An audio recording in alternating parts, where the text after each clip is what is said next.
हनुमान गतिमान रतिमान मतिमान वर्तिमान, ऐसे हनुमान जी के कई भाई हुए, कई भाई हनुमान जी के हुए। और हमने पहले भी कहा है, जिसकी फैक्ट्री ना चलती हो, बहुत दुकान ना चलती हो, तो हनुमान जी के पांव का थोड़ा सा सिंदूर लेकर, यदि उस सिंदूर को किसी भी फैक्ट्री या दुकान में हनुमान जी के छोटे भाई गतिमान के नाम से अगर एक बिंदी भी सिंदूर की रख दी जाती है, तो वो दुकान और फैक्ट्री भी झड़के से चलना प्रारंभ हो जाती है। गतिमान हनुमान जी के छोटे भाई, एक हनुमान जी के छोटे भाई हैं मतिमान। जब व्यक्ति डिप्रेशन में जाता है, एकाग्र चित्त नहीं रह पाता है, पढ़ने बैठता है पर एकदम मन नहीं लग पाता है, तो मतिमान का स्मरण किया जाता है, हनुमान जी के तीसरे नंबर के भाई का, मतिमान। और कहते हैं एक दुर्वा यदि मतिमान के नाम से शंकर भगवान की शिवलिंग पर चढ़ा दी जाए और उसी दुर्वा को वापिस लेकर आया जाए, अंधेरा होने से पहले, सूर्य अस्त होने के पहले, शाम के प्रदोष के पहले यदि उस दुर्वा को उस व्यक्ति को चबा चबा कर खिला दो, जो डिप्रेस हो रहा है, डिप्रेशन में है, चिंता में है, टेंशन में है और उसका विवेक काम नहीं कर रहा, बुद्धि स्थिर नहीं हो पा रही है या पढ़ने में मन नहीं लग पा रहा है, तो उसको आप एक दुर्वा मतिमान, हनुमान जी के तीसरे नंबर के भाई मतिमान के नाम से अगर खिला देते हैं, तो उसकी बुद्धि केंद्रित होना प्रारंभ हो जाती है और वो डिप्रेस से हटना प्रारंभ हो जाता है, मन स्थिर होने लगता है। मतिमान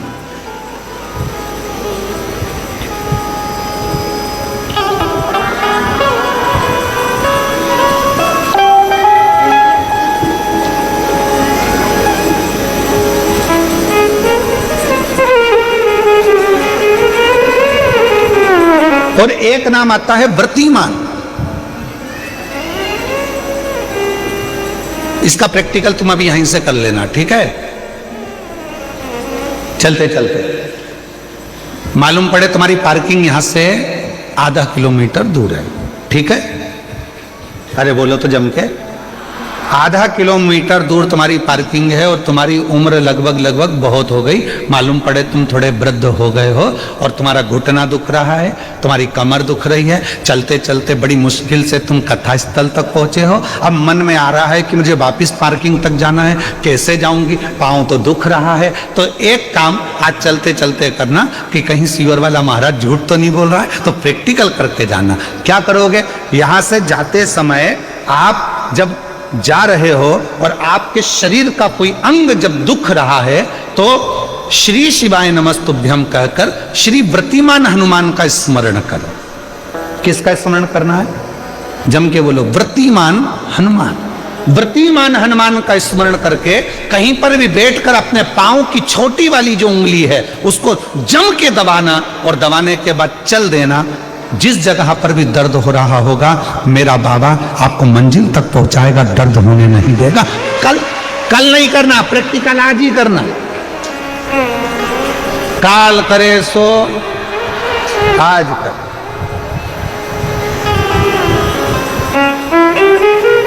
व्रतिमान आज करेंगे गुरुजी, 3 महीने में फर्क दिखेगा। तुम तो आज की आज का बताओ ना कि आज की आज में फल कैसे मिले। तुम बिल्कुल तैयारी में बैठो। जाते जाते व्रतिमान हनुमान भगवान श्री शिवाय नमस्तुभ्यम का स्मरण कर कर एक ऊर्जा के साथ, ताजगी के साथ चलते जाओ। शिव थोड़ा बहुत नहीं देते, मेरे भगवान देते हैं छप्पर फाड़ कर। एक बड़ा सुंदर प्रसंग आता है भगवान शंकर की परम भगत हनुमान जी महाराज की माता मां अंजना जी को। शिव जी की परम भगत थी माता अंजना। संतान का सुख नहीं था माता अंजना के, संतान प्राप्ति नहीं थी माता अंजना के। जब माता अंजना के यहां पर औलाद नहीं थी, संतान नहीं थी, तो बड़ी हताश रहती थी। राजा केसरी ने यज्ञ करवाया तो भी माता अंजना के घर में संतान नहीं हुई।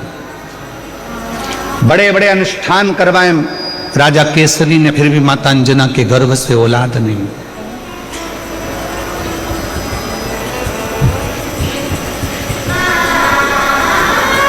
बहुत कठिन। यज्ञ करवाए, अनुष्ठान करवाए, साधना करवाई, व्रत करवाए, उद्यापन करवाए, पर अंजना के घर में, मां अंजना के यहां संतान का सुख नहीं। सब कुछ करा और यही तो भगवान कृष्ण के यहां भी हुआ था। भगवान कृष्ण की 16,108 रानियां और 16,108 रानियों से जब संतान नहीं हुई भगवान कृष्ण के यहाँ, तब भगवान कृष्ण ने गर्गाचार्य बाबा से पूछा कि मेरे घर में औलाद क्यों नहीं होती है, क्या कारण है, मेरे घर संतान नहीं है। भगवान कृष्ण ने गर्गाचार्य बाबा को बुलाकर पूछा तो गर्गाचार्य बाबा ने कहा, एक कृष्ण, तुम एक एक रानी के साथ में 11-11 दिन तक शंकर भगवान के पार्थिव लिंग का पूजन करो तो तुम्हारे घर में औलाद जरूर होगी। और भगवान कृष्ण 16,108 रानियों के साथ में एक एक रानी के साथ में बैठकर 11-11 दिन तक शंकर भगवान के पार्थिव शिवलिंग का पूजन करा। तब भगवान शंकर प्रसन्न होकर वर दे दिए, हे कृष्ण, तुमने अपनी रानियों के साथ 16,108 रानियों के साथ एक एक रानी के साथ अलग अलग बैठकर मेरा 11-11 दिन तक पूजन करा है। मैं तुम्हें वर प्रदान करता हूं कि तुम्हारी एक एक रानी से 11-11 संतान होगी। और भगवान शंकर की कृपा से भगवान कृष्ण के घर में 1,77,186 बच्चे हुए। ये शिव की कृपा से। 10 छोरा 1 छोरी, 10 लड़का 1 लड़की, 10 दीकरा 1 दीकरी, और महाराष्ट्र में कहते 10 मुलगा 1 मुलगी। शिव की कृपा से।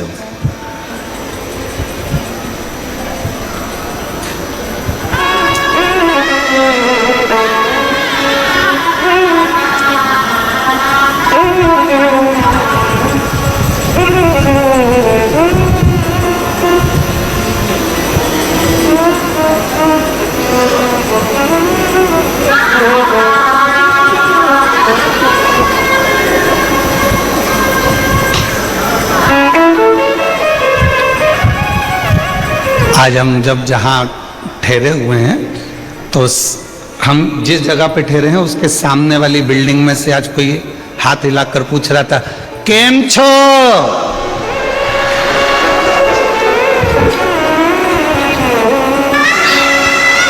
हमने कहा मजा में। फिर हमने पूछा तुम केम छो? तो वो बोला नीचे वाले तुमसे मिलने नहीं दे रहे, तो क्या केम छो, मिलने भी तो दे।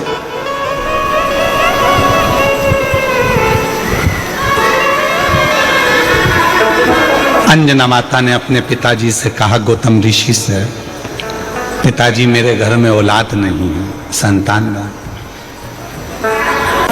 इसीलिए मेरा तू ही तो हमदर्द है जिसे हर दर्द कहता दुनिया के आगे प्रभु चुपचाप मेरा दुनिया के आगे प्रभु चुपचाप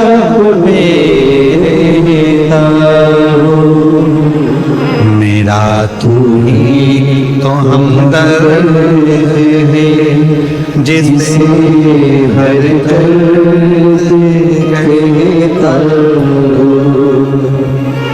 मेरा तू ही तो हमदर्द है जिसे हर दर्द कहता आया नजरना कोई भी अपना, जब मुझको दरकार थी, जब मुझको दरकार थी, तब मेरे पथ का जीवन के रथ का तू ही बना सारथी, तू ही बना सारथी। भोले ने करी कदम पे ये मेहरबानिया, मेरा तू ही तो हमदर्द है, जिसे हर दर्द कहता, मेरा तू ही तो हमदर्द है, जिसे हर दर्द कहता। किससे कहें? ब्रह्मा ब्रह्म लोक में रह रहे हैं, भगवान विष्णु वैकुंठ लोक में रह रहे हैं, इंद्र इंद्र लोक में रह रहे हैं, गरुण गरुण लोक में रह रहे हैं, वरुण वरुण लोक में रह रहे हैं, सब अपने अपने लोक में निवास कर रहे हैं। केवल एक 33 कोटि देवता में केवल एक देवता है, वो देव अधिदेव महादेव है, जो इस पृथ्वी पर रहता है, और उससे जो कहा जाता है वो दिल से सुनकर हमारी झोली खुशियों से भर दे। एक देव, और वह देव अधिदेव महादेव। बोल बम का नारा है, सारी समस्या का हल श्री शिवाय। केवल एक देव है, और वह देव अधिदेव महादेव है, जो पृथ्वी पर रहते हैं, मृत्यु लोक में रहते हैं। कभी आपने शंकर भगवान को किसी सिंहासन पर नहीं देखा, कभी आपने शंकर भगवान को किसी ऊंचे स्थान पर नहीं देखा। शंकर भगवान को देखा तो एक पत्थर पर, एक पर्वत पर, एक पहाड़ी पर बैठे हुए देखा। क्यों? ये पहाड़ी, ये पत्थर, ये पर्वत सब मृत्यु लोक में है, इसलिए मेरा शिव भी इस पृथ्वी लोक में, मृत्यु लोक में रहता।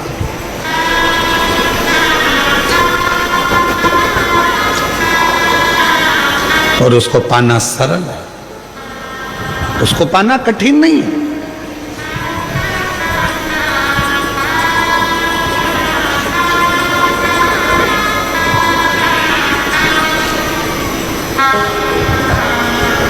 शिव कथा कह रही है, माता अंजना के घर में औलाद नहीं थी। गौतम बाबा ने उनको समझा दिया कि शिव की आराधना कैसे करना है। उन्होंने शंकर की आराधना करना प्रारंभ कर दिया। कोई साधारण भक्ति माता अंजना ने नहीं करी, शिव जी से लगन लगाकर बैठ गई। शंकर भगवान से अब केवल संतान नहीं, शंकर भगवान को तो अब ये विचार कर कर बैठी है कि मेरे घर में अगर औलाद हो तो शिव ही मेरे घर में संतान के रूप में जन्म। इतनी श्रेष्ठ भक्ति माता अंजना ने कर ली, इतनी प्रखर भक्ति माता अंजना ने कर ली। और मेरी कई जीजियां कहती हैं, एक पत्र है, उसमें उन्होंने लिखा,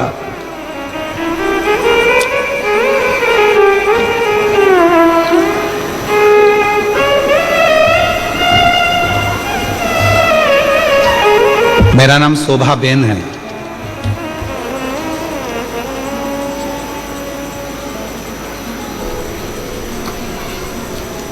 मैं सूरत से हूं। गुरुदेव कहीं बैठी हूं सूरत से, शोभा बेन। शादी के 27 साल निकल गए थे, पर औलाद का सुख नहीं हुआ। 27 वर्ष शादी के निकल गए। सूरत से हैं शोभा बेन, अगर कहीं बैठी हो और बच्चों को लेकर आई हो तो व्यासपीठ पर लेकर आ सकती हैं। 27 साल शादी के निकल गए, संतान का सुख नहीं हुआ। शादी के 5 साल तक तो डॉक्टर को दिखाया, इसके बाद 10 साल तक पूरे देवी देवता ऐसा कोई नहीं बचा और ऐसा कोई डॉक्टर नहीं बचा जिसका इलाज ना करवाया।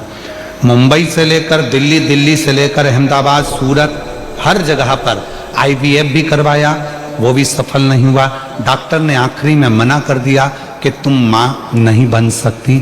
तब आस छोड़ दी, और आस छोड़ दी, अब विचार छोड़ दिया कि मैं कभी माँ नहीं बन सकती। 27 साल के बाद पहली बार टीवी पर कुछ सीरियल देख रही थी, और चलाते चलाते चैनल पर आपकी कथा आ गई, और उसको सुना तो आपने शिव भगवान के पशुपतिनाथ व्रत और सफेद आंकड़े की जड़ का प्रयोग बताया, जो करा। फिर आपके मुंह से सुना कि पंडाल में बैठकर जो मांगा जाता है वो मिलता है।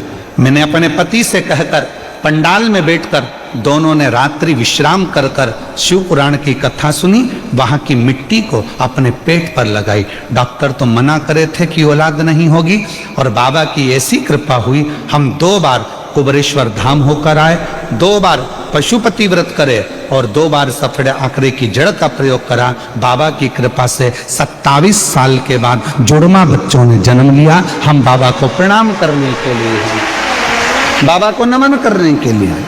27 वर्ष के बाद मेरे घर में बाबा ने किलका किया। किससे कहें? कहीं बैठी हो शोभा बेन सूरत से, अगर कहीं बैठी हो तो आ सकती।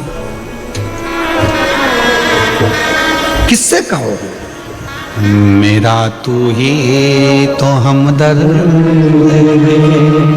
जिससे हर दर्द कहता हूं। आप किससे कहो? ब्रह्मा जी ब्रह्मलोक में बहुत दूर हैं, भगवान विष्णु बैकुंठ में है, इंद्र लोक में बैठे हुए हैं। हम अपना दर्द किससे कहने जाएंगे? हम अपना दुखड़ा किससे कहने जाएंगे? हम अपनी तकलीफें किससे कहने जाएंगे? हम हमारा कष्ट किससे कहने के लिए जाएंगे? तो सारे देवताओं ने अपना अपना स्थान चुना।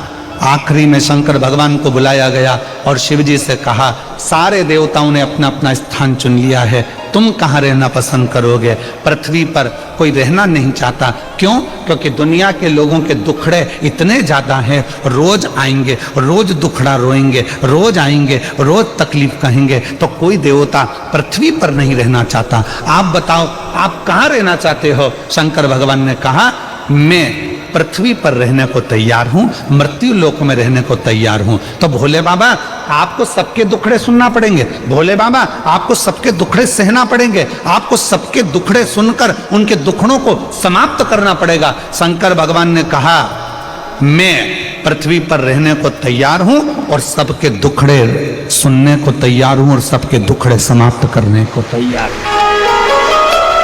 मैं तैयार।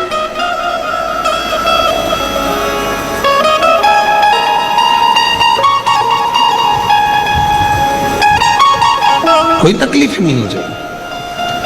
तो सारे देवताओं ने भगवान शंकर भगवान से कहा, भोले बाबा, स्कंद पुराण का ये चरित्र कथा है। सारे देवताओं ने एकाग्रित होकर भगवान शिव जी से कहा, आज हम सारे देवता वचन देते हैं कि दुनिया का व्यक्ति, मृत्यु लोक में रहने वाला यदि मनुष्य, संसार सागर में रहने वाला यदि मानव भूलवश भी शंकर भगवान की भक्ति कर लेगा, तो उसका सारा दुखड़ा हम 33 कोटि देवता शिव जी के साथ मिलकर समाप्त कर।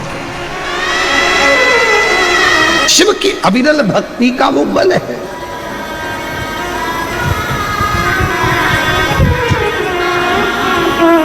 मेरा तू ही तो हमदर्द जिससे हर दर्द कहता। आप उसको कहेंगे, स्वीकारें। माता अंजना का चरित्र कहता है, शिव की भक्ति में माता अंजना जी लग गई।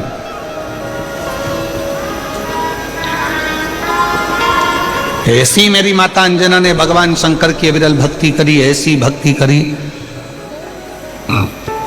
परीक्षा ली। शंकर भगवान ने पार्वती जी को भेजा, भोलेनाथ जी ने जाकर कहो अंजना को कि क्या चाहिए, क्यों इतनी कड़क भक्ति कर रही हो,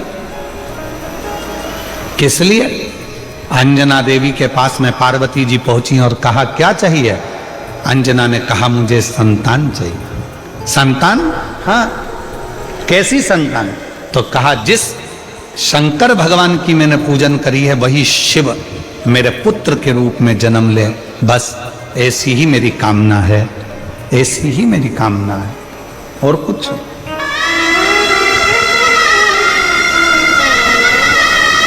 शिव मेरे घर में जन्म ले।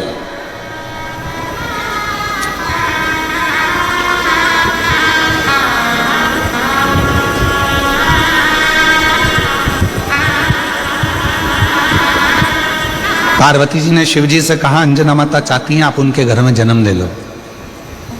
शंकर भगवान ने कहा कि मैं आज जन्मा हूं, मेरा कभी जन्म नहीं होता।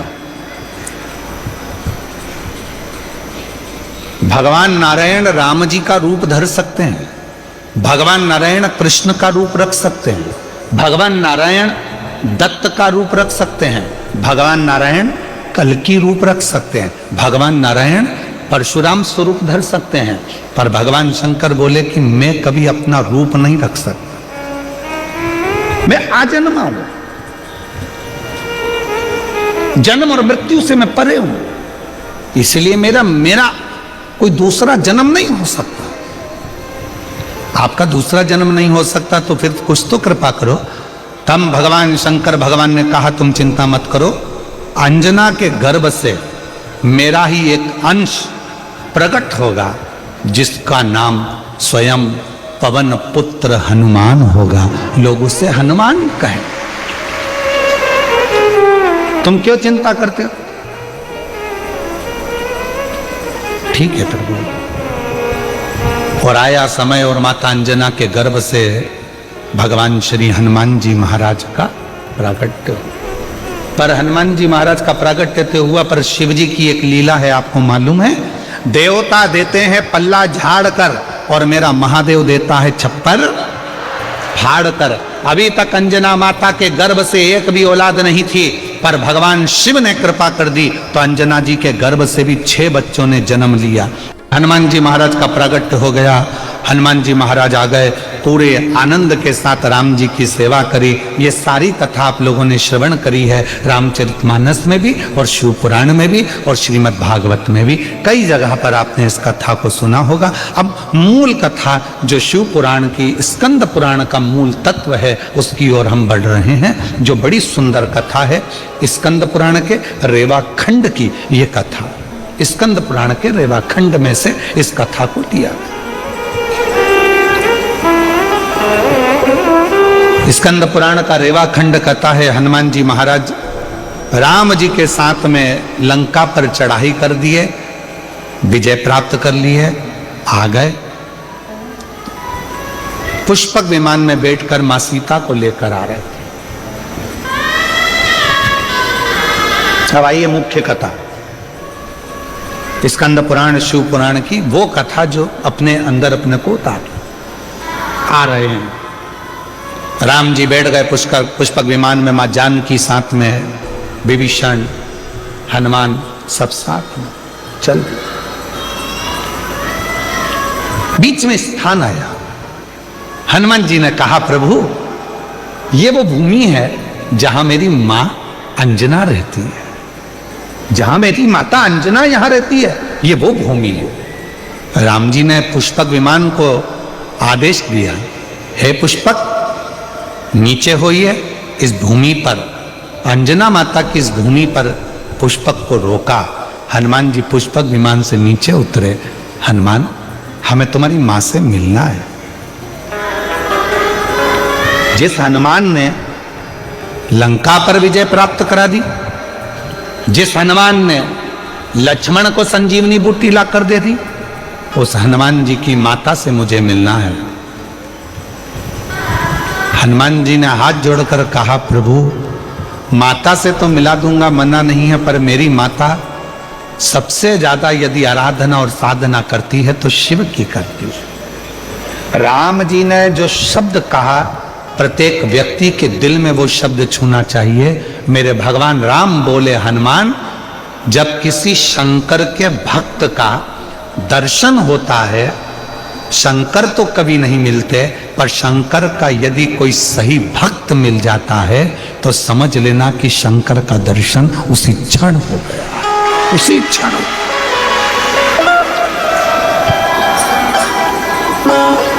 उसी क्षण शिव का दर्शन उसी पल हो गया, शंकर भगवान का दर्शन उसी पल हो गया। यदि कोई शंकर भगवान के भक्त का दर्शन कर लेता है, शिव भक्त का दर्शन कर लेता है, तो समझ लो कि शंकर भगवान का भक्त का दर्शन शिव का दर्शन। आप कौन है? क्यों लोग कहते हैं कि शिव महापुराण के कथा के पंडाल में जाकर बैठो और आपकी मनोकामना पूर्ण हो जाती है, कथा के पंडाल में जाकर बैठो शिव पुराण के और आपका मनवांचित फल प्राप्त हो जाता है। आखिर शिव महापुराण के कथा के पंडाल में ऐसा होता क्या है? उसका एक कारण है, इतने सारे शिव भक्त जिनको किसी ने गाड़ी नहीं भेजी, जिनको किसी ने टिकट का पैसा नहीं दिया, जिनको किसी ने बहुत सारे अच्छी जगह नहीं दी गई कि तुम यहाँ आराम से बैठना, यहाँ आराम से खाना, आराम से रहना, ऐसा नहीं। शंकर का भक्त अपने झोले में 2 पानी की बोतल, एक बिछाने की दरी, एक ओढ़ने का कंबल और अपना खाने का सामान साथ लेकर आता है, छाता साथ में लाता है और जहां मौका मिल जाए वहां बैठकर कथा सुनता है। अर्थात बिना लोभ, बिना लालच, बिना किसी व्यापार या व्यवसाय के वो शिव को समर्पित होकर आया है, शंकर का होकर आया है। इसलिए ऐसे भक्त का जब दर्शन होता है तो हमारी मनोकामना अपने आप पूरी होना प्रारंभ हो जाती है, पूरी हो जाती है।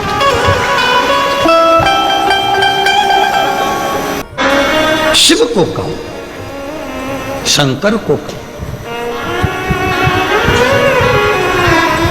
वो सुनता है महाराज और हृदय से देता भी, हृदय से देता। शिव कथा कर रही है, हनुमान जी ने कहा ये मेरी माता अंजना का गांव है और माता अंजना यहां रहती हैं, पर वो शिव की परंपरा। राम जी ने कहा हनुमान, जब किसी शंकर भगवान के भक्त का दर्शन होता है, शिव भक्त का जब कभी दर्शन होता है और वो शिव भक्त अपनी दृष्टि से हमको देख लेता है, तो निश्चित है हमारे आधे से ज्यादा दुख उसी पल खत्म हो जाते हैं, समाप्त हो उसी क्षण।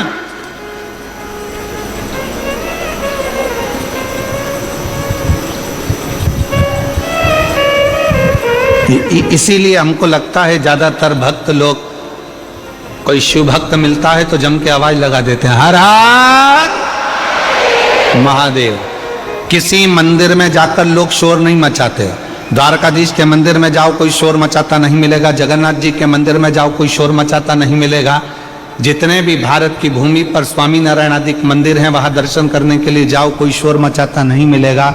जितने भी बड़े बड़े मंदिर हैं, किसी मंदिर में कोई शोर मचाता नहीं मिलेगा। पर कभी भी कोई 12 ज्योतिर्लिंग में या शंकर जी का मंदिर आपके नजदीक में है, वहां दर्शन करने जाओ तो लोग शोर मचाते जरूर मिलेंगे। कोई पीछे से खड़े होकर चिल्ला रहा, कोई जम के चिल्ला रहा हारा हारा, कोई कहीं से आवाज लगा रहा बम बम बोले। जहां मर्जी पड़ती है लोग वहां से आवाज लगाना चालू कर देते हैं, शोर मचाते हैं, चिल्लाते हैं।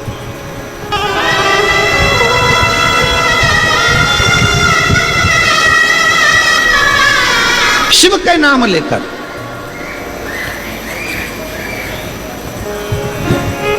आप में से कई लोगों ने श्रीमद् भागवत कथा सुनी होगी, आप में से कई लोगों ने राम कथा सुनी होगी, आप में से कई लोगों ने विष्णु पुराण सुनी होगी, आप में से कई लोगों ने देवी भागवत सुनी होगी। ना जाने कितने कितने पुराण शास्त्र आपने सुने होंगे। सारे पुराण और शास्त्र उठाकर देखिए, एक भी पुराण शास्त्र ये नहीं कहेगा कि किसी भी असुर ने, राक्षस ने शंकर भगवान को युद्ध के लिए ललकारा।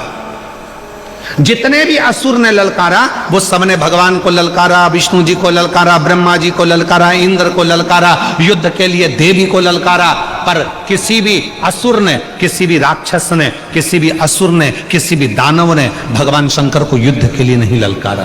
क्यों नहीं ललकारा? देवता तो देवलोक में रहते थे, भगवान विष्णु तो भगवान शंकर तो पृथ्वी पर रहते थे, तो यहां तो शंकर भगवान को ललकार देना था, पर शंकर भगवान को एक ने भी नहीं ललकारा। शिव जी को कोई ललकारता ही नहीं था युद्ध के लिए, कि कोई नहीं कहता था आओ शंकर भगवान मुझे तुमसे युद्ध लड़ना है। देव राक्षसों ने कहा, असुरों ने कहा, हे नारायण आओ मुझे तुमसे युद्ध लड़ना है, ब्रह्मा जी मुझे तुमसे युद्ध लड़ना है, इंद्र मुझे तुमसे युद्ध लड़ना है, हे शक्ति मुझे तुमसे युद्ध लड़ना है। सारे देवी देवताओं को असुरों ने ललकारा, पर शंकर भगवान को एक भी असुर नहीं ललकारता था। कारण क्या था? उसका एक कारण था कि जितने देवता थे, 33 कोटि देवता,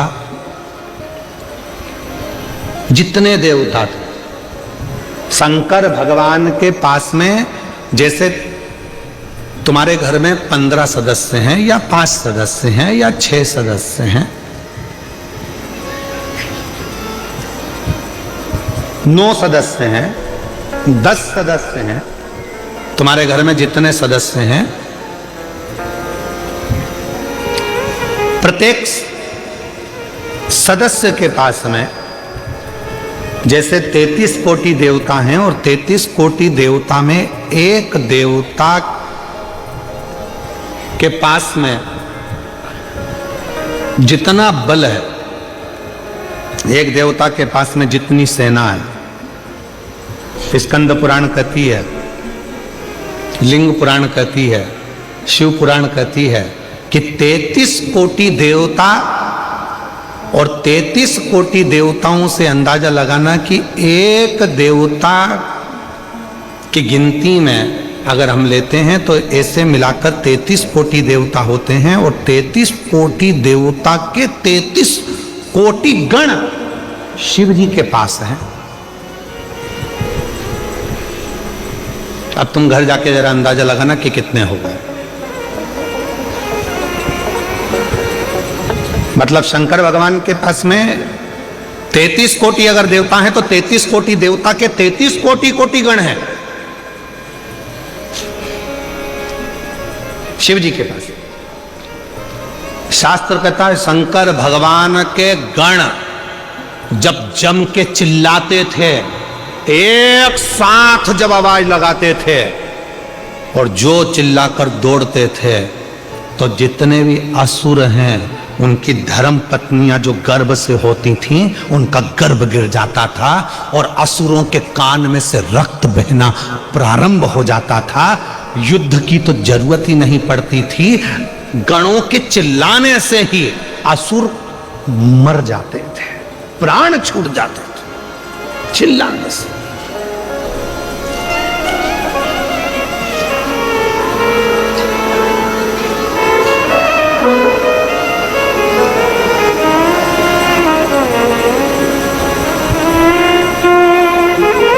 कई लोग पूछते हैं क्यों महाराज जी ये इतने सारे भक्त कथा सुनने आते हैं, ना तो इनके पास कोई पत्र जाता है, ना कोई निमंत्रण जाता है, ना पीले चावल जाते हैं।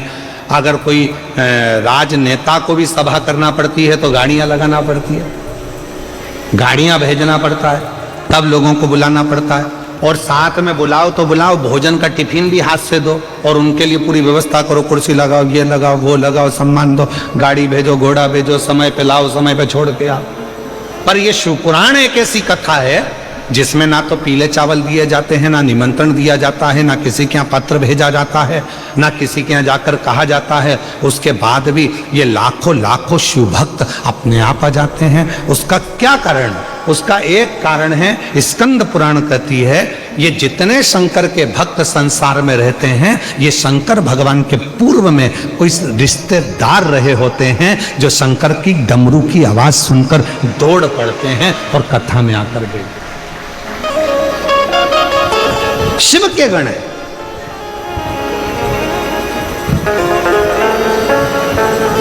इसलिए देव नमन चरणों में स्वीकार कीजिए, सबका किया है मेरा भी उद्धार कीजिए, उद्धार कीजिए। हे त्रिपुंडधारी, हे त्रिशूलधारी, हे त्रिपुंडधारी, हे त्रिशूलधारी।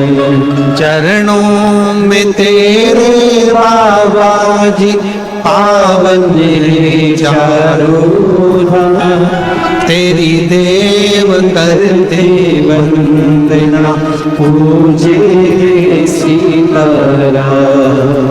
चरणों में तेरे बाबा जी पावन चारों धाम, तेरी देव करते वंदना पूजे सीताराम। हो जाए पूरी कामना, हो जाए पूरी कामना। उपकार कीजिए, सबका किया है मेरा उद्धार कीजिए, उद्धार कीजिए। हे त्रिपुंडधारी, हे त्रिशूलधारी, हे त्रिपुंडधारी, हे त्रिशूलधारी। आप जरा विचार करिएगा,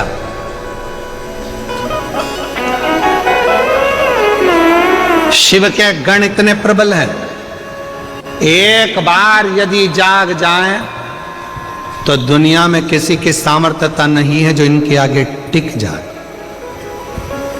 ये कथा संत, साधु, महात्मा, प्रवचन क्या कर रहे हैं? आपको जगाने का काम ही तो कर रहे हैं, ये जगाने का ही तो काम कर रहे हैं। आज जो बांग्लादेश में हो रहा है, हिंदुओं को पूछकर जिंदा की जिंदा लटकाकर उसमें आग लगाई जा रही है। आज जो बांग्लादेश में हो रहा है, हिंदुओं को पूछकर जो जिंदा लटकाकर आग लगाई जा रही है, वो दिखाया जा रहा है, वो दिखाने का प्रयास कर रहे हैं।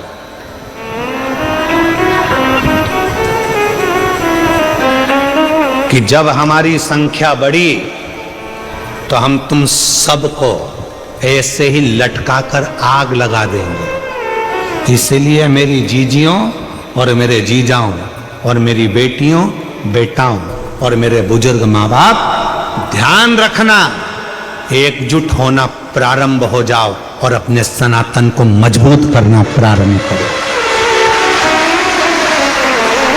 अपने सनातन को मजबूत करना प्रारंभ करो, वरना आने वाला समय बड़ा विचित्र हो, बड़ा विचित्र।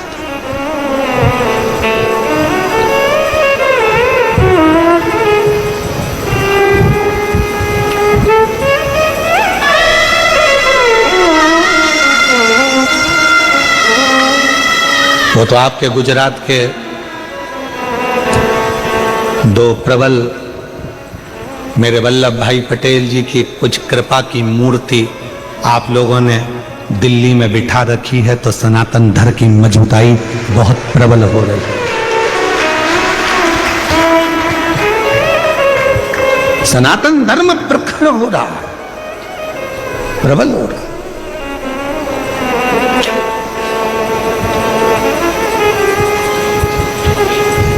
और उसकी प्रबलता आपको करना है। अंजना माता को देखो, अंजना माता की कथा को देखिए, अंजना माता के एक भाव को देखिए। भगवान राम कह रहे हैं, सुनो हनुमान, अगर शंकर भगवान का कोई भक्त, शिव की आराधना करने वाला, शंकर की साधना करने वाला, शंकर को भजने वाला, शंकर को स्मरण करने वाले, अगर उस शिव के भक्त भक्त का भी मात्र दर्शन हो जाए, जो शंकर को दिल में बिठाता है, वो हमको अगर एक बार देख भी लेगा तो हमारे दुख, हमारी तकलीफ, हमारा कष्ट मिट जाता है, हमारा दुख समाप्त हो जाता है।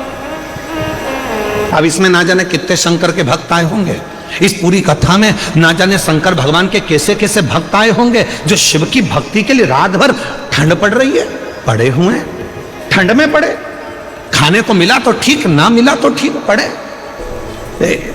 हम नहीं जानते कौन से यूट्यूबर हैं, एक यूट्यूबर ने कोई रील डाली होगी और वो रील ऑफिस से, सीहोर से आशीष के पास आई, तो आशीष ने हमको रील दिखाई, तो उस रील में आशीष ने दिखाया कि कोई दुबई से भी एक बहन यहाँ आई हुई है और कथा के पंडाल में रात रात रुककर कथा का श्रवण कर रही है। वो दुबई वाली बहन कहाँ बैठी है? अगर बैठी हो तो मैं निवेदन करूंगा कि आप ही हैं, आ जाओ आ जाओ आ जाओ। ये दुबई से कथा सुनने के लिए आई और कथा के पंडाल में रात्रि विश्राम कर कर कथा का लाभ ले। और मैं उन यूट्यूबर को भी धन्यवाद दूंगा जिन्होंने इनकी रील डाली। अगर वो भी, अगर उनके, उसका नाम तो मुझे मालूम नहीं है और यूट्यूबर कौन सा है वो भी नहीं ध्यान में, पर अगर वो यूट्यूबर अगर यहाँ बैठे हों तो मैं उनको भी निमंत्रण दूंगा कि वो भी पधारें, कि आपकी रील के कारण आज पूरा सनातन धर्म को ये मालूम पड़ रहा है कि शिव की भक्ति कैसे होती है, शंकर की साधना कैसी होती है, शिव की आराधना कैसी होती है, शिव भक्ति कैसी होती। और फिर निवेदन करूं मैं इस गुजरात की पवित्र भूमि से, सूरत की पवित्र भूमि से, जितने यूट्यूबर हैं, जितने सोशल मीडिया है और जो आप लोग अपनी चैनल के माध्यम से, अपने यूट्यूब के माध्यम से रील बनाने वाले जितने भी यूट्यूबर हैं, आज आपने सिद्ध कर दिया इस शिव महापुराण की एक एक रील बनाकर कि हमारा सनातन धर्म ऐसा है, हमारे सनातन धर्म की जागरूकता ऐसी। आप सनातन को मजबूत कर रहे हैं। सारे यूट्यूबरों को, जितने भी यूट्यूबर लगे हैं सूरत के, गुजरात के, उन सबको मैं नमन करता हूं, प्रणाम करता हूं, आपकी भक्ति को, आपकी सनातन की जागरूकता को।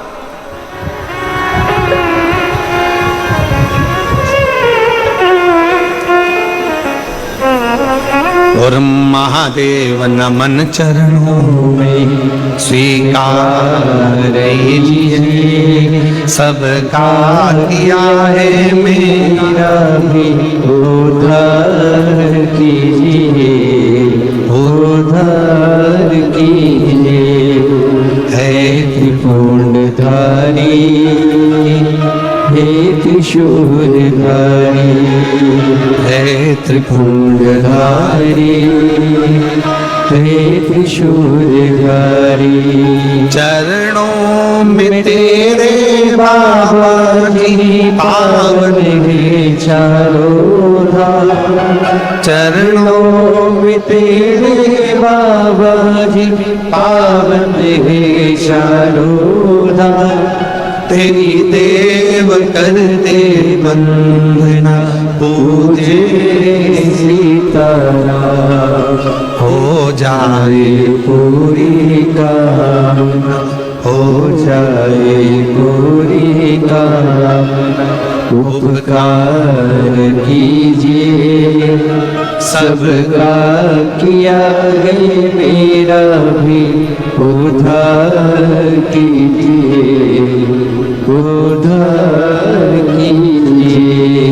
हे त्रिशूलधारी, हे त्रिशूलधारी। शिव कथा कर रही है, अंजना माता का राम जी कर रहे हैं, मात्र मुझे दर्शन हो जाएगा और वो अपनी दृष्टि से मुझे देख लेंगी, उतने में भी मेरा आनंद हो जाए।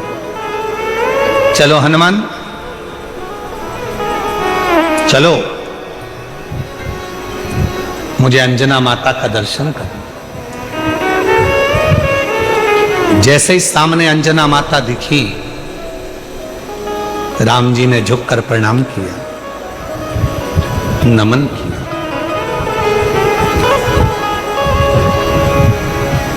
हनुमान जी ने कहा अंजना माता से, ये श्री राम है, ये इनके छोटे भाई लक्ष्मण जी हैं, ये माता जानकी जी हैं। सबको मिलाया। अंजना जी ने कहा कि हनुमान, घर में कुछ पाने के लिए नहीं जाओ, अतिथि आए हैं, इनके लिए कुछ थोड़ा कंदमूल फल लेकर आओ, इनके लिए थोड़ा कंदमूल फल लेकर जाओ। कहा कि हनुमान जाओ, घर में कुछ पाने के लिए नहीं है, तुम जल्दी जाओ दौड़ के कंदमूल फल लेकर। अतिथि आया है, मेहमान आया है। शिव महापुराण की कथा कहती है अतिथि शिव का एक रूप होता है। अतिथि शिव का एक रूप होता है। इसीलिए हमारे यहाँ सनातन धर्म में कहा, शिव महापुराण की कथा के पंडाल में अगर कोई रात्रि रुककर कथा का इंतजार कर रहा है, सुबह स्नान आदि कर कर भगवान शिव की कथा के लिए बैठा हुआ है, इंतजार में डूबा हुआ है, वो कोई साधारण नहीं है, स्वयं मेरा देव अधिदेव महादेव है, शिव। इसलिए मेरी जीजियों, प्रयास करा करो अपने घर से। अब गुजराती भाषा में तो क्या, गुजरात के लोग तो वैसे भी खाने में और खिलाने में बड़े होशियार होते हैं, और उसमें भी सूरत के।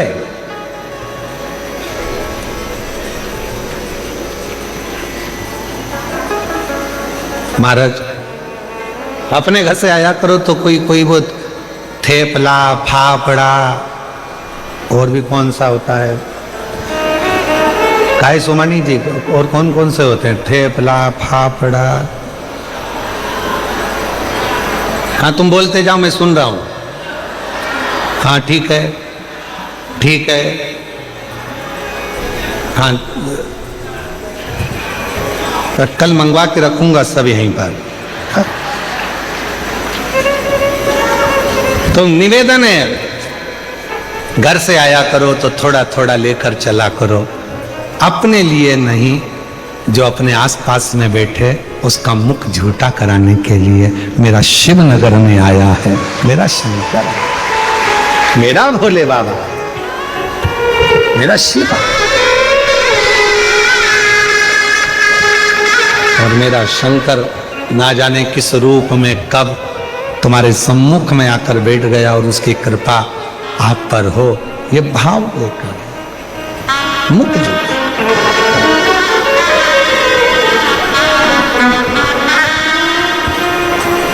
शिव कथा करे, भगवान शंकर का संवाद करा,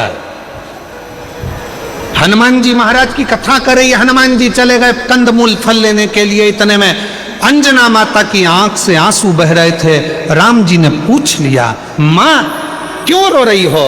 अंजना माता ने कहा, मेरे रोने का कारण केवल एक है, आज मेरे बेटे हनुमान ने मेरे दूध को लज्जित कर दिया। दूध को लज्जित कर दिया? राम जी बोले, मां ये कैसी बात करती हो? हनुमान जी ने तो माता जानकी जी का पता लगाया, हनुमान जी ने लंका में आग लगा दी, और आप कहते हो कि हनुमान जी ने मेरे दूध को लज्जित कर दिया? अंजना माता बोली, रे राम, हे प्रभु, हनुमान भूल गया कि किस माता का दूध पिया था उसने। आज मुझे बड़ा दुख है जो मेरे बेटे हनुमान ने मेरे दूध को लज्जित कर दिया। क्यों मां ऐसे शब्द क्यों कह रही हो? राम जी कह रहे, ऐसे शब्द क्यों बोल रही हो? क्या बात है? अंजना माता ने कहा, इसलिए बोल रही हूं कि आपको अयोध्या से आकर सीता जी को लेने के लिए लंका जाना पड़ा। मेरे बेटे हनुमान को मैंने जो दूध पिलाया था, वो दूध इतना प्रबल था, हनुमान चाहते तो तुम्हें लंका तक जाने की जरूरत नहीं पड़ती, सीता को लंका को उठाकर लेकर अयोध्या में आते। आज मुझे दुख है कि मेरा दूध आज लज्जित हो गया। हनुमान जी महाराज को लंका तो गए पर सीता को लेकर नहीं आए। आज दुख इस बात का है कि राम जी को लंका पर चढ़ाई करना पड़ी, उस रावण से युद्ध लड़ना पड़ा, उस मेघनाथ से युद्ध लड़ना पड़ा, उस कुंभकर्ण से युद्ध लड़ना पड़ा। इसलिए आज मेरा दूध लज्जित हो रहा है।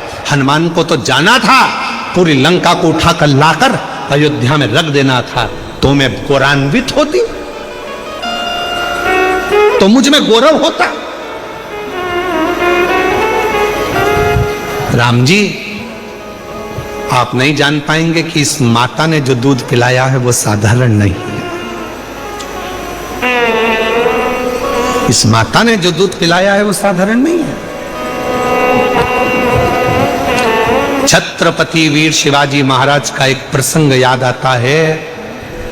एक किले से दूसरे किले पर जीजाबाई माता देख रही थी। छत्रपति वीर शिवाजी की माता जीजाबाई ने सामने देख रही थी और उस सामने के किले पर भगवा नहीं था, दूसरों का ध्वज लगा हुआ था। तब माता जीजाबाई जब देख रही थी तो उन्होंने शिवाजी से बुलाकर कहा, शिवा, ये सामने के किले पर मेरा भगवा लहरा नहीं रहा। शिवा कहते हैं, मां, उनके पास सेना ज्यादा है, हम आक्रमण नहीं कर पा रहे। जीजाबाई ने कहा कि कल तक सूर्य अस्त होने से पहले भगवा लहराना चाहिए उस किले के ऊपर। मां, सेना नहीं है इतनी हमारे पास, वो आप कर रही हो कि भगवा लहराना चाहिए।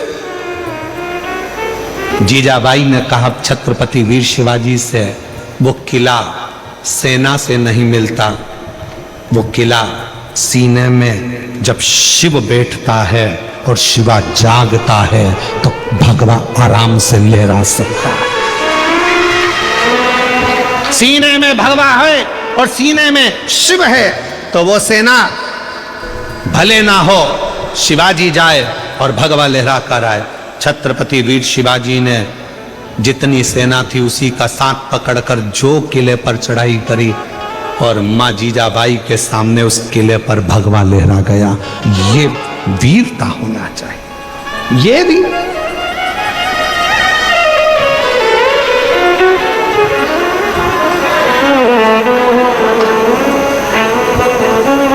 पहले का वीर, पहले का पुत्र, पहले का एक एक युवान व्यक्ति अपने राष्ट्र के लिए समर्पित होता था। आज के जमाने में ना जाने युवानों को हो क्या गया, वो मोबाइल पे इतने समर्पित हो गए कि राष्ट्र के लिए क्या समर्पित हो रहा है,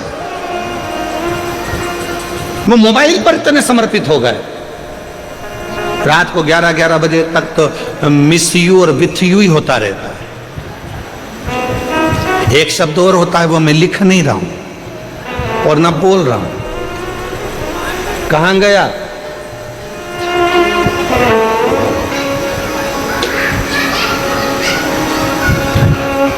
आप किसी व्यक्ति से जितना प्रेम करते हो उससे 1 लाख ज्यादा गुना प्रेम अपने भारत भूमि के राष्ट्र से होना चाहिए, अपनी भारत भूमि से होना चाहिए। वो प्रेम हमारे भीतर, वो कहे ना, उठो जवान देश की वसुंधरा पुकारती, उठो जवान देश की वसुंधरा पुकारती, ये देश है पुकारता पुकारती मां भारती, ये देश है पुकारता पुकारती मां भारती। उठो जवान देश की वसुंधरा पुकारती, उठो जवान देश की वसुंधरा पुकारती, ये देश है पुकारता पुकारती मां भारती, ये देश है पुकारता पुकारती मां भारती। अपने भीतर वो बल उत्पन्न करिए। हनुमान जी से कहा, जाओ तुम जाकर फल लाओ, और इतने में राम जी के सामने मां अंजना की आंख के आंसू थे और अंजना माता ने कहा, मैंने जो दूध पिलाया, आज वो लज्जित हो गया। हनुमान जी चाहते तो पूरी लंका को उठा कर ले आते, और हनुमान जी लेकर नहीं आए, इसका मुझे दुख है। राम जी ने कहा, मां ऐसी बात क्यों कहती हो, हनुमान को तो हमने रोका था, नहीं तो हनुमान तो लंका पर चढ़ाई कर कर सीता को कब कर लेकर आ जाते। हमने रोका था।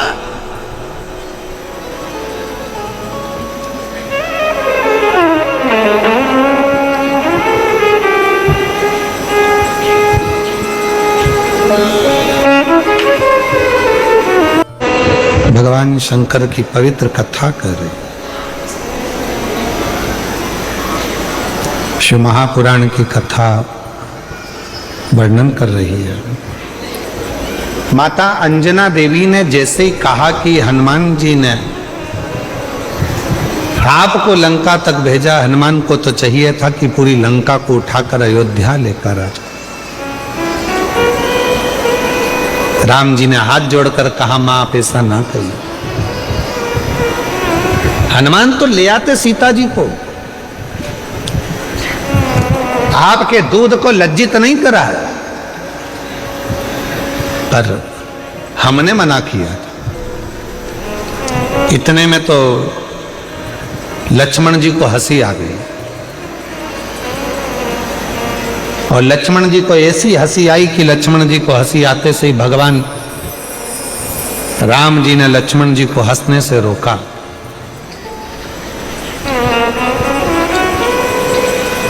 अंजना जी को ठीक नहीं लगा। जब बड़े बात कर रहे हों और उसमें अगर कोई बीच में यह उपहास करे तो ये श्रेष्ठता कहां है।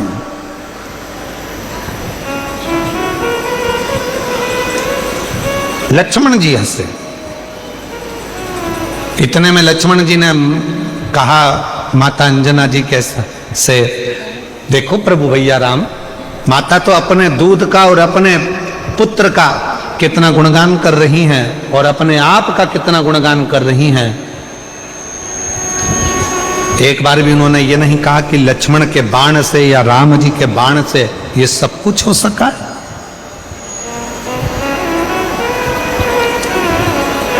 सब कुछ नहीं कहा।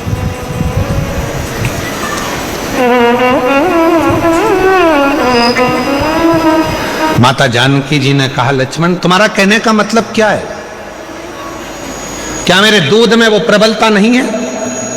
क्या मेरे पुत्र में वो प्रबलता नहीं है? इतना तो कहना था। तब माता अंजना ने कहा, ठीक है लखन है लक्ष्मण, प्रभु राम की साक्षी में ये सामने पर्वत है, इस पर्वत के टुकड़े तुम अपने बाणों से कर दीजिए। अंजना माता ने कहा, लक्ष्मण शिव की आराधना करी है और शिव की साधना करी है और शिव जैसे पुत्र को जन्म दिया है इस अंजना ने।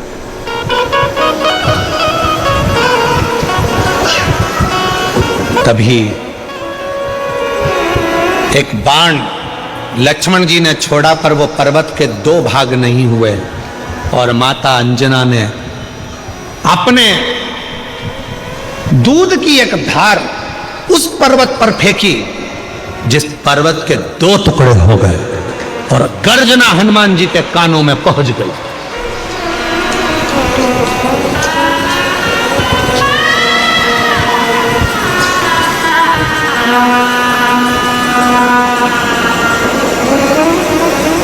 हनुमान जी के कानों में जैसी गर्जना गई, गर्जना जाते ही दौड़कर हनुमान जी महाराज आए। ना जाने ऐसी आवाज कहां से आई है, मेरे राम जी पर कोई उपद्रव तो नहीं हो गया, कोई बात तो नहीं हो गया।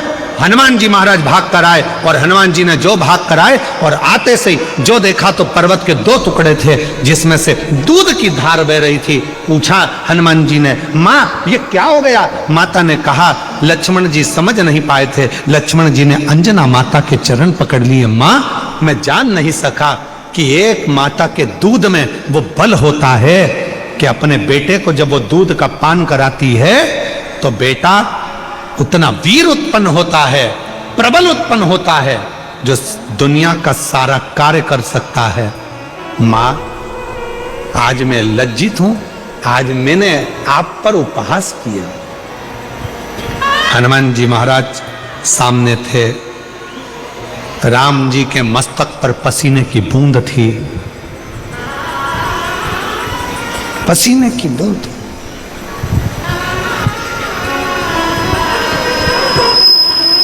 हनुमान जी बोले मैं प्रभु राम जी के लिए जल लेकर आ। अंजना जी ने कहा जल लेने तुम क्यों जाओगे?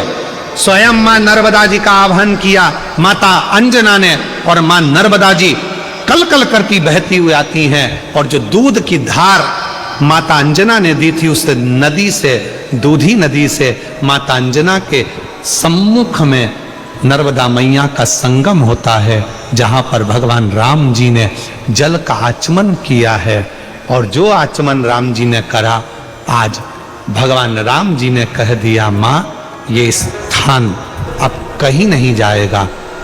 दुनिया के लोग जब मां नर्मदा जी की परिक्रमा करेंगे तो इस दूधी नदी के तट पर नर्मदा का संगम होगा। इस संगम का जो दर्शन करेगा वो अपने जीवन में शिव तत्व को प्राप्त करेगा, ऐसा भगवान राम जी ने वर दिया। आज भी जब नर्मदा जी की परिक्रमा करने वाले जाते हैं और वन क्षेत्र में भ्रमण करते करते दूधी नदी के पास में पहुंचते हैं, तो वहां नर्मदा और मां नर्मदा और दूधी नदी का संगम हुआ है, जहां शिव की आराधना लोग करते हैं और शंकर की भक्ति को प्राप्त करते हैं। शिव भक्ति ये कोई साधारण संवाद नहीं है। शिव महापुराण की कथा कथी है, भगवान शंकर का पवित्र चरित्र कथा है। जीवन में जिसने अपने शिव तत्व को प्राप्त करा, जैसे एक बार ब्रह्मा जी के मन में संशय उत्पन्न हो गया। ब्रह्मा जी को लगा कि सब सृष्टि मैंने निर्माण करी है, सारी सृष्टि मैंने बनाई है, सब कुछ मेरा बनाया हुआ है। ब्रह्मा जी के मन में अहंकार आ गया, ये पूरी सृष्टि का निर्माण मैंने करा। और जैसे ही ब्रह्मा जी के मन में अहंकार आया तो भगवान विष्णु ने समझाया, पर ब्रह्मा जी मानने को तैयार नहीं थे कि सब कुछ बनाने वाला शिव है, रचने वाला शिव है, संहार करता शिव है, निर्माण करता शिव है। ये ब्रह्मा जी को समझाए कौन? कौन कौन ज्ञान दे, कौन समझाए?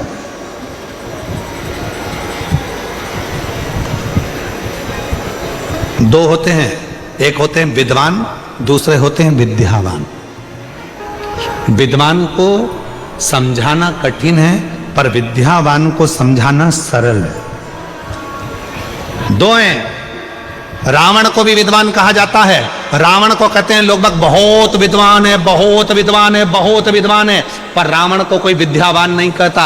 रावण को लोग विद्वान कहते हैं, पर विद्यावान रावण को नहीं कहा जाता। पर हनुमान जी को लोग विद्यावान गुणी अति चातुर, हनुमान जी को लोग विद्यावान कहते। आइए आ जाओ, विद्यावान कहते।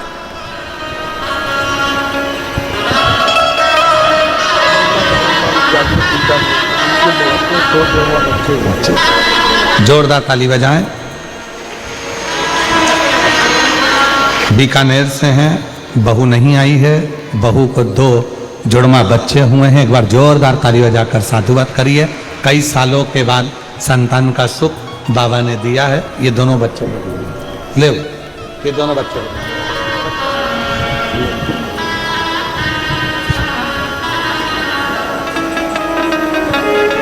विद्यावान गुणी अति चातुर, अर्थात विद्वान को समझाना कठिन है, पर विद्यावान को समझाना सरल है। निवेदन है, अगर कोई तुमसे कहे कि तुम बहुत विद्वान हो, नहीं भैया, हम विद्वान कम, विद्यावान गुणी अति चातुर। बाबा की कृपा है, उसने जितनी विद्या दी है वो हमारे भीतर है। हम ज्यादा कोई विद्वान तो है नहीं, पर इतना जरूर है कि उसकी कृपा से सब समझ लेते हैं, ये उसने दिया, उसने करुणा की, और उसकी कृपा के बिना कुछ हो भी नहीं सकता। ब्रह्मा जी को समझाया, पर ब्रह्मदेव मानने को तैयार नहीं हुए। एक भगवान ब्रह्मा और भगवान विष्णु ने एक पर्वत को घुमाना प्रारंभ करा, और पर्वत को घुमाना प्रारंभ करा, तब उस पर्वत में से शिवलिंग की आकृति प्रकट हुई। प्रथम शिवलिंग का निर्माण भगवान ब्रह्मा और भगवान विष्णु ने किया, और प्रथम शिवलिंग जब प्रकट हुआ तो उसमें से आकाशवाणी हुई, हे ब्रह्मा, तुम मुझे समझ नहीं पा रहे हो, इस सृष्टि का पालन करता, संहार करता, संचार करता सब में हूं। तब भी ब्रह्मा मानने को तैयार नहीं हुए। तो ब्रह्मा जी ने भगवान विष्णु जी से कहा, इस शिवलिंग में आप कहते हो कि शंकर है, तो उनके चरण कहाँ है, उनका शीश कहाँ है? इस शिवलिंग के चरण और शीश कहाँ है? ढूंढा जाए। शिव कथा कर रही है। इस शिवलिंग के चरण कहाँ हैं? इस शिवलिंग का शीश कहाँ है? ढूंढो जरा।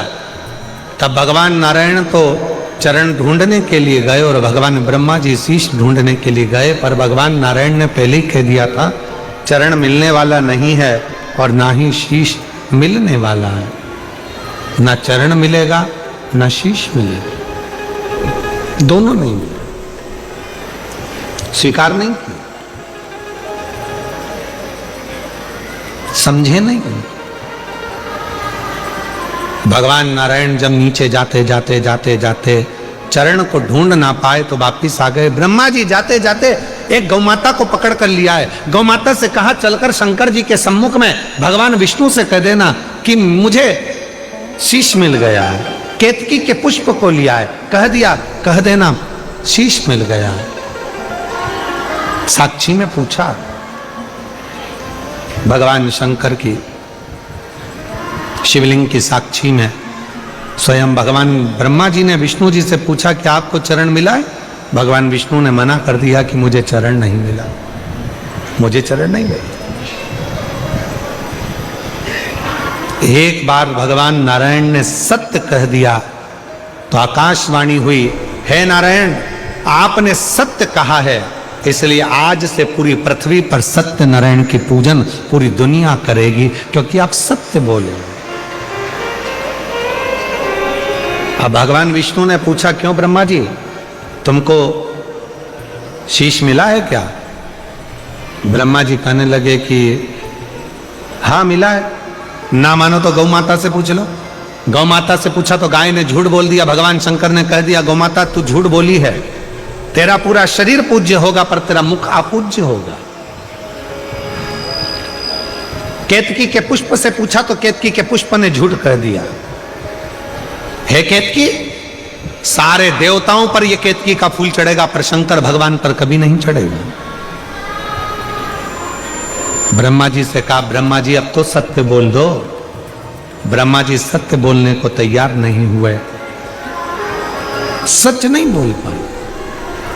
और शिव महापुराण की कथा कहती है भगवान शंकर को सारे पुष्प, सारे पत्र, सारा पूजन साहित्य, इन सबसे भी ज्यादा यदि शिव जी को प्रिय है तो शंकर भगवान को सत्य प्रिय। इसलिए क्या कहा जाता है, सत्यम शिवम सुंदरम। जिसकी जिंदगी में सत्य आकर विराजमान हो जाता है उसकी जिंदगी में शिव आकर बैठ जाता है। और जब शंकर हमारे हृदय में आकर बैठ जाता है तो हमारी जिंदगी अपने आप सुंदर होना प्रारंभ हो जाती है, अपने आप। आप लोगों से भी निवेदन है, जीवन में एक बार थोड़ा प्रयास करो कि हफ्ते में, 2 दिन में, 5 दिन में, 7 दिन में अपने मुख से एक दिन ऐसा निकालो कि हम सत्य बोल सके, सत्य बोल सके। नहीं तो मरने के बाद तो लोग बोलेंगे राम नाम सत्य, पर अपने जीते जी अपन बोल रहे हैं, इससे बढ़कर और क्या चाहिए। सत्य बोले।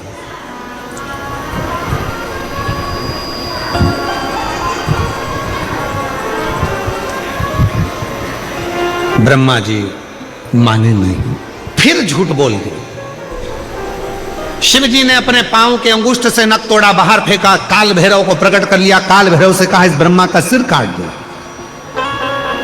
काल भैरव ने चीटी उंगली का नख तोड़ा, फेंका ब्रह्मा जी के सिर को काटने के लिए। और जिस मुख से ब्रह्मा झूठ बोल रहे थे, फेंकते से ब्रह्मा जी का सिर कट गया, लुढ़कता गया, रक्त बहने लगा। उस रक्त से कर्मनाशा नदी प्रकट हो गई।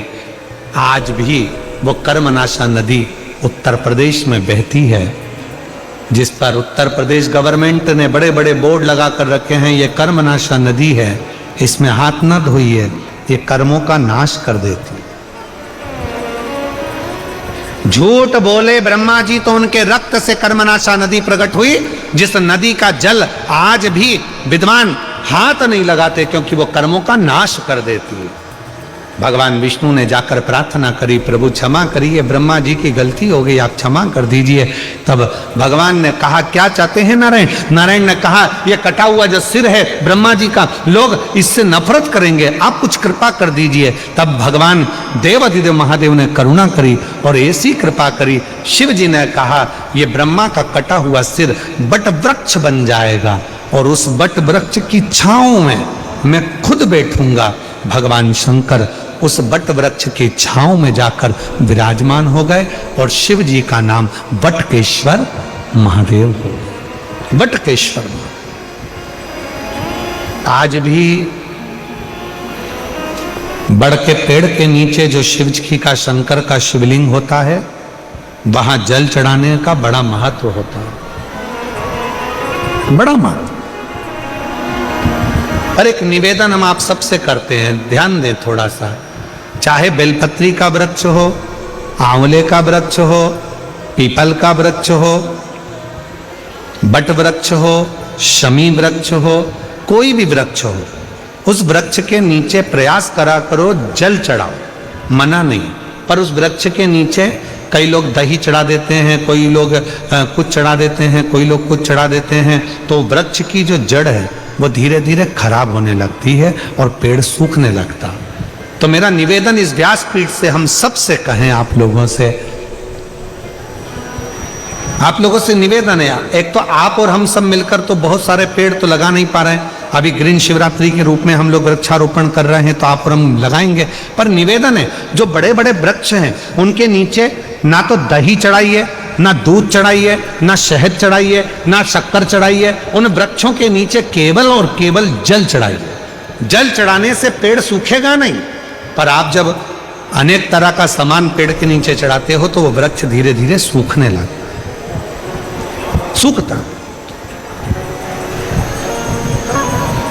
इसलिए उस वृक्ष की रक्षा करना अपना कर्तव्य।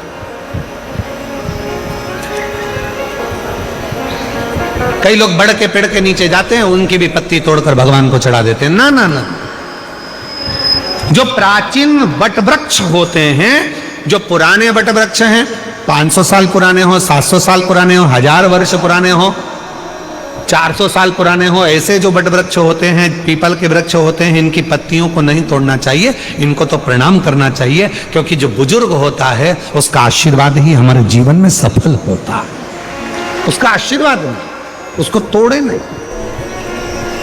हमारे कुबेरेश्वर धाम पर, बाबा के धाम पर लगभग 500 साल पुराना बाबा कुबेर भंडारी के यहाँ पर वट वृक्ष है।